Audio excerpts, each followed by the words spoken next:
বিশ্বের সবচেয়ে দীর্ঘ মহাসড়ক প্যান আমেরিকান হাইওয়ে।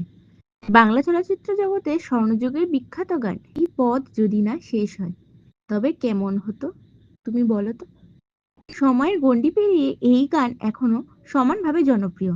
তবে সত্যিই যদি এমন পথের সন্ধান আমরা দিতে পারি যে পথ কখনো শেষ না হয়, আর যদি প্রিয় মানুষকে পাশে নিয়ে বেরিয়ে যেতে পারেন সে পথের উদ্দেশ্যে, তবে কেমন হবে বলুন তো।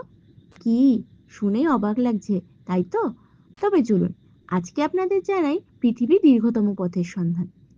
প্যান আমেরিকার হাইওয়ে বিশ্বের সবচেয়ে বিখ্যাত ও দীর্ঘতম একটি হাইওয়ে, যে রাস্তা ধরে হাঁটলেই আপনি পৌঁছে যাবেন 14টি দেশে।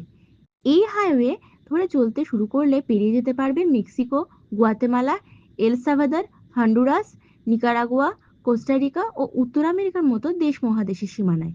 হাইওয়েটি শুরু হয়েছে উত্তর আমেরিকার আলাস্কা থেকে, শুরু হয়ে 14টি দেশ পেরিয়ে দক্ষিণ আমেরিকার আর্জেন্টিনা এসে শেষ হয়েছে। রাস্তা তৈরির ধারণাটি প্রথম আসে 1923 সালে। এই মহাসড়ক তৈরি করতে অবদান আছে 14টি দেশের। এই দেশগুলি হলো Costa Rica, Peru, Panama, Nicaragua, Mexico, মার্কিন যুক্তরাষ্ট্র, Honduras, Guatemala, Bolivia, El Salvador, Colombia, Chile, Canada ও আর্জেন্টিনা। উত্তর এবং দক্ষিণ আমেরিকা এই দুই মহাদেশকে যুক্ত করে এই রাস্তাটি তৈরি করা হয়েছে। এই মহাসড়কটি একেবারেই সোজা, এর কোনো বাঁক নেই।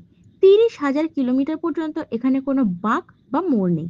দীর্ঘতম এই রাস্তার একটি অংশ এখনো অসম্পূর্ণ রয়ে গেছে। 1110 কিলোমিটারের এই অংশটিকে বলা হয় ড্যারিয়ান গ্যাপ।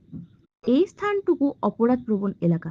এখানে বহু মাদক চোরাচালানের মতো বহু বেআইনি ঘটনাই ঘটে থাকে। হাইওয়েতে যাতায়াত ব্যাপারটা কিন্তু অতটা সহজ নয়। এর প্রধান কারণ রাস্তাটির দৈর্ঘ্য। এই মহাসড়কের দুই পাশে ঘন বন, তুষারময় এলাকা ও মরুভূমি দেখতে পাবেন। এই যাত্রাপথ শেষ হতে কত সময় লাগতে পারে তা নির্ভর করবে গাড়ির গতির ওপর। হিসেব অনুযায়ী যদি প্রতিদিন 500 কিলোমিটার পথ যাত্রা করা হয় তাহলে পুরো রাস্তা পেরোতে 60 দিন সময় লাগবে।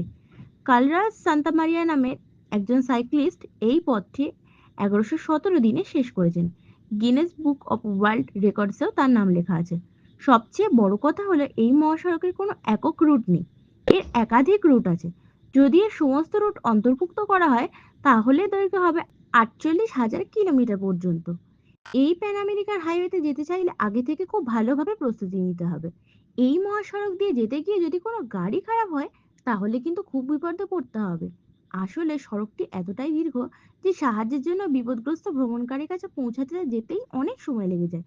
তাই এই পথ দিয়ে যাওয়ার পরিকল্পনা করলে নিজের সঙ্গে গাড়ি মেরামতের সব ধরনের সরঞ্জাম থাকা দরকার। তবে যারা বেড়াতে যেতে পছন্দ করেন তাদের একবার অন্তত এই মহাসড়ক দিয়ে যাতায়াত করা উচিত।